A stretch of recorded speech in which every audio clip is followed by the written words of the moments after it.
সুপ্রিয় দর্শক, চলে আসলাম এইমাত্র পাওয়া আজকের খুবই গুরুত্বপূর্ণ ঘূর্ণিঝড়, নিম্নচাপ, মেঘ বৃষ্টি, শিলাবৃষ্টি, কালবৈশাখী ঝড় এবং আবহাওয়ার খবর নিয়ে দর্শক আজকে ভিডিওতে জানিয়ে দেবো আজ 24 ঘন্টায় কেমন থাকার সম্ভাবনা রয়েছে বাংলাদেশে 8টি বিভাগের 64 জেলা আবহাওয়া পরিস্থিতি, এবং আরও জানিয়ে দেবো পশ্চিমবঙ্গে কোথাও কোনো বৃষ্টিপাতের সম্ভাবনা আছে কি না এবং আপনার জেলা ঝুঁকিতে আছে কিনা এটা জানতে হলে অবশ্যই ভিডিওটি শেষ পর্যন্ত দেখবেন। আর আপনি কোন জেলা থেকে আজকের আমাদের ভিডিওটি দেখছেন সেটা অবশ্যই কমেন্টে বলে দেবেন, তাহলে আমরা সবার আগে সেই জেলার আপডেট দিয়ে আগে শুরু করব।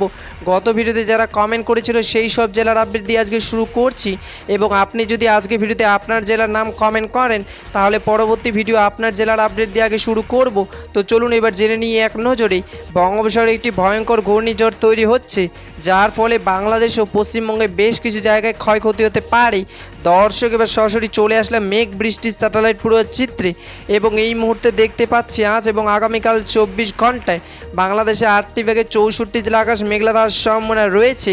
বাংলাদেশের রংপুর, দিনাজপুর, ঠাকুরগাঁও, পঞ্চগড়, নীলফামারী, লালমনিরহাট, কুড়িগ্রাম, গাইবান্ধা, রাজশাহী, বগুড়া, এদিকে রয়েছে নাটোর, পাবনা, সিরাজগঞ্জ, জয়পুরহাট বৃষ্টি পড়ার সম্ভাবনা রয়েছে। এবং পশ্চিমবঙ্গের দার্জিলিং, কালিম্পং, আলিপুরদুয়ার, কোচবিহার, জলপাইগুড়ি, মালদা, মুর্শিদাবাদ, বীরভূম, বাঁকুড়া, পুরুলিয়া, হাওড়া, হুগলি, নদিয়া, এদিকে রয়েছে পূর্ব বর্ধমান বৃষ্টি পড়ার সম্ভাবনা রয়েছে। 24শে আগস্ট 2026 সোমবারে আবার খবর। ধন্যবাদ।